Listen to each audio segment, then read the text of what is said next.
सिरतार एक ऐसी संस्थान है दिव्यांग जन बच्चों के लिए जो देश के अंदर उड़ीसा के बाद पहला स्थान रखती है। एक ऐसी ही संस्था उड़ीसा में है, नॉर्थ इंडिया में तो कोई संस्थान इसके लेवल का है ही नहीं है। और उसके अंदर हम बच्चों का बौद्धिक विकास कैसे हो, दिव्यांग बच्चों का, इस प्रकार का हमारा इंस्टीट्यूट वो चलता है, एजुकेशनल इंस्टीट्यूट है वो। उसमें बहुत सी तो पिछली बैठक को उसको रिव्यू करना था, जो हमने पहले पिछली बैठक में एजेंडे पास किए थे, और साथ में कुछ चीज़ें ऐसी हैं जो उस संस्थान को हम इंडिया में नंबर 1 पर लेकर आना चाहते हैं। कुछ नए कोर्सेज शुरू करने की बात है। नेशनल एजुकेशन पॉलिसी आ गई है NEP 2020, तो उन कोर्सेज को उस NEP के साथ जोड़ना हमारी जिम्मेवारी भी है और हमारी डायरेक्शन भी है हमें।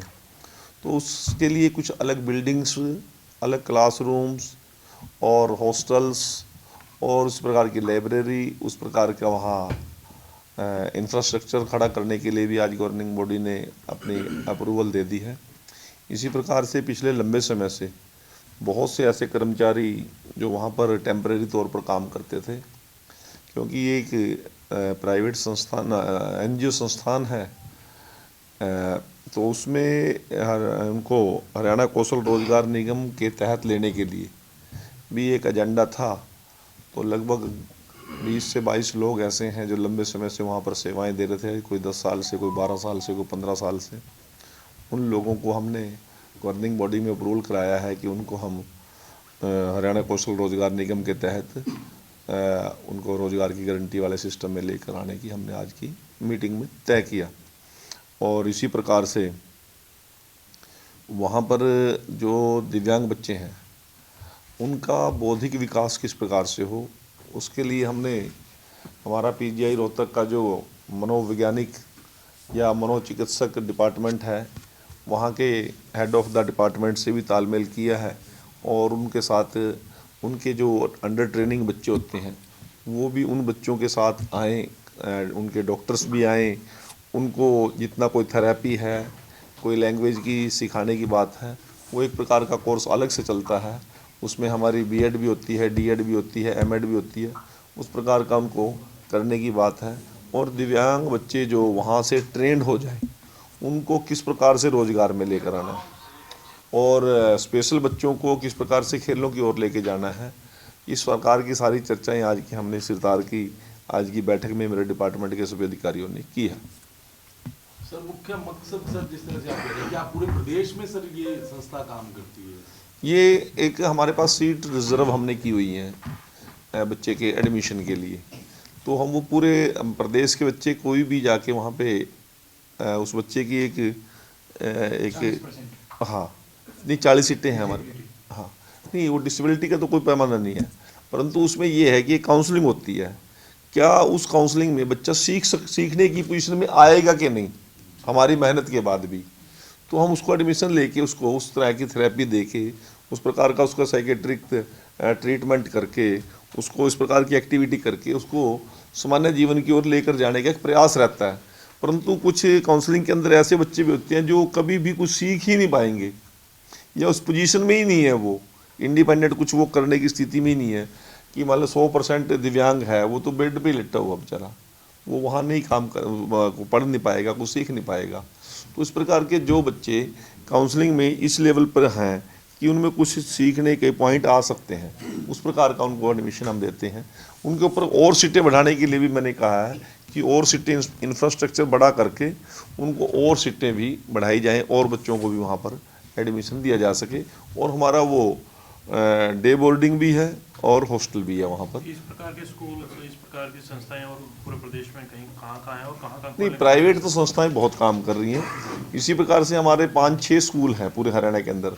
रायपुर रानी के अंदर है जो डीफएमडम, जो बच्चे बोल नहीं सकते, जिनके कानों से बहरे हैं, उनका एक विद्यालय यहाँ भी चलता है। इसी प्रकार से गुड़गांव में भी चलता है, इस प्रकार से करनाल में भी चलता है। वो 6 स्कूल और अलग हैं। और इसी प्रकार से श्रवण और तर्पण 2 संस्थाएं हमारी और हैं, वो भी इसी प्रकार से काम करती हैं इस प्रकार के बच्चों के लिए। तो सभी के अलग अलग कैटेगरी के बच्चे अलग अलग तरीके के उनके ट्रेनिंग कोर्सेज चलते हैं।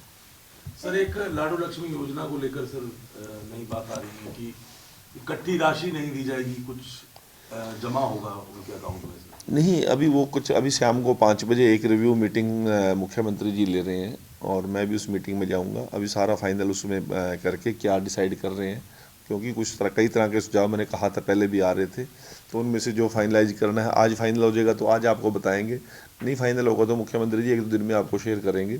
कई तरह की विचार दिमाग में चल रहे हैं। और कितने रजिस्ट्रेशन हुआ सर अपडेट? अभी तक रजिस्ट्रेशन लगभग 9 लाख से ज़्यादा लोगों ने अप्लाई कर दिया है और 6.5-7 लाख इस महीने, जब हम एक्चुअल डाटा तो मैं तब दे पाऊँगा, तो जिस दिन हम बटन पुश करेंगे पेमेंट का वो आपको 1 दिसंबर के बाद आपको बता देंगे।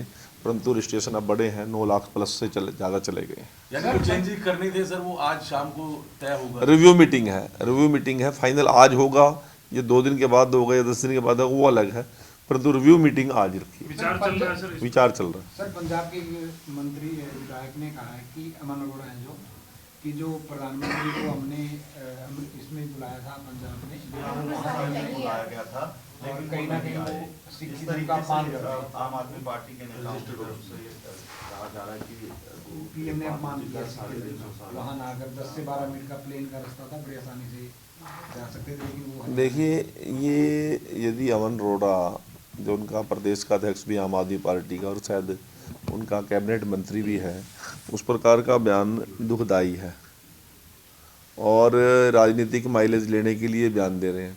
प्रधानमंत्री से ज़्यादा संवेदनशीलता सभी धर्मों को लेकर शायद उन धर्मों के मानने वाले लोगों से भी ज़्यादा वो रखते हैं, और जिस श्रद्धा के साथ वो प्रत्येक धार्मिक आयोजन के अंदर किसी भी वर्ग जाति का हो उसमें वो हिस्सेदारी लेते हैं, उसके ऊपर आज तक तो देश में क्या दुनिया में कोई उंगली उठाने की किसी की हिम्मत नहीं हुई। अमन अरोड़ा तो क्या चीज़ है। रही बात, उन्होंने निमंत्रण दिया और प्रधानमंत्री जी ने यदि स्वीकार किया हो और फिर ना गए हों फिर तो कोई बात हो सकती है। निमंत्रण तो आपको भी मिलते हैं, निमंत्रण प्रधानमंत्री जी को मिलते हैं, निमंत्रण मुख्यमंत्री जी को मिलते हैं, निमंत्रण हमें भी मिलते हैं। क्या सभी जगह जाने के प्रोग्राम बनते हैं क्या?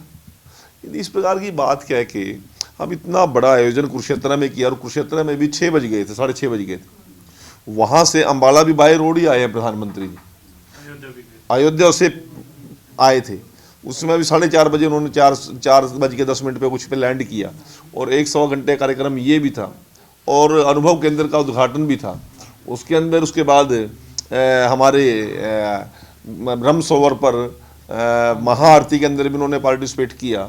तो वो कौन सा टाइम उन्होंने दिया था, कब किया था? और यदि अनंतपुर साहिब जाना होगा तो अमन अरोड़ा से पूछ के थोड़े जाएंगे हम। अनंतपुर साहिब जाना होगा तो प्रधानमंत्री जी स्वयं जाएंगे, स्वयं प्रोग्राम बना लेंगे। और यदि इन्होंने निमंत्रण दिया और प्रधानमंत्री जी ने स्वीकार किया हो और टाइम दे के ना जाए तो अलग बात है, परंतु एक बात को बिना बात के मुद्दा बना के राजनीतिक वो इस प्रकार की बात मेरे ख्याल में शोभनीय बात नहीं है। एक सर रोहतक और बहादुरगढ़ में 2 खिलाड़ी दुखद, हाँ बिल्कुल दुखद है। मुख्यमंत्री भी पंजाब के मुख्यमंत्री भी जा रहे हैं। देखो वो अलग विषय हो सकता है, परंतु जो बच्चे हमारे देश की एक धरोहर थे, एसेट्स थे, जिन्होंने आगे चलकर देश के लिए बहुत बड़ा नाम भी करना था, काम भी करना था, परिवार का भी बहुत बड़ा सहारा थे दोनों बच्चे, उनका अकस्मात देहांत हमारे लिए भी दुखदाई है, सरकार के लिए भी दुखदाई है और परिवार के सब प्रति हमारी पूरी संवेदनाएं हैं। और मुख्यमंत्री जी ने भी अपनी संवेदना प्रकट की और जो दोषी अधिकारी हैं उनके खिलाफ कार्रवाई के लिए हमारे खेल मंत्री जी ने घोषणा उसी समय कर दी थी, परंतु इस प्रकार की घटनाओं की पुनरावृत्ति ना हो इसके लिए चिंता हम सबको करनी है और कर भी रहे हैं। केंद्र सरकार की ओर से लेटर लिखा है सर पंजाब और हरियाणा को केंद्र सरकार ने कि आप लोग आपस में बात हिदायत दी गई SYL के मुद्दे को लेकर। अच्छा वो विषय रह गया SYL को लेकर। हाँ वो ऐसा हमारी केंद्र सरकार बड़ी गंभीरता से इस विषय को ले रही है और इस पे तनाव बढ़ने की बजाय इसका कोई मिलजुल कर हल निकल जाए इसकी चिंता केंद्र सरकार कर रही है। और बार बार देश के गृह मंत्री ने स्वयं चंडीगढ़ में आकर दोनों प्रदेशों की बैठकें ली। एक बार तो ऐसा भी हुआ कि हिमाचल और राजस्थान के लोगों को भी उन्होंने साथ बैठाकर सारी बात की थी और उसका कोई ना कोई हल निकलना चाहिए। हम भी तो इसके पक्ष में हैं, हरियाणा को हरियाणा का हिस्सा मिले इस बात की हम भी चिंता कर रहे हैं और केंद्र सरकार भी चिंता कर रही है। आपको आपस लगता है में सर हल निकलेगा? पिछली जो बैठकें हुई, पिछली जो बातचीत हुई उसके दौरान जो पंजाब की तरफ से बातें की गई हैं, कही गई हैं कि हमारे पास पानी नहीं है देने को, वो अपनी बात कह रहे हैं, वो अपनी बात कह रहे हैं। और जब उन्होंने पिछले दिनों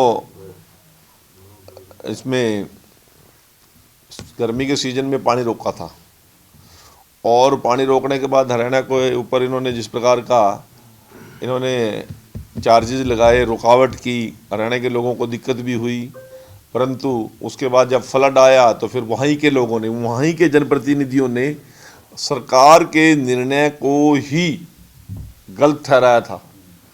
मुझे याद है कि उनके जनप्रतिनिधि ने, विधायक ने स्वयं, एक बड़े उच्च अधिकारी, शायद उसका नाम कृष्ण कोई IAS है, उसके ऊपर आरोप लगाए हैं, मुख्यमंत्री जी पर आरोप लगाए हैं कि ये जो बाढ़ आई है, ये जो जनधन की हानि हुई है, इसके लिए मेरा मुख्यमंत्री और मेरे सरकार का बड़ा अधिकारी दोषी हैं। तो इस प्रकार की घटनाएं वो कर रहे हैं और दूसरी तरफ कह रहे हैं कि पानी नहीं है। आज स्थिति क्या है, आपसे और हमसे कोई छुपी हुई नहीं है, परंतु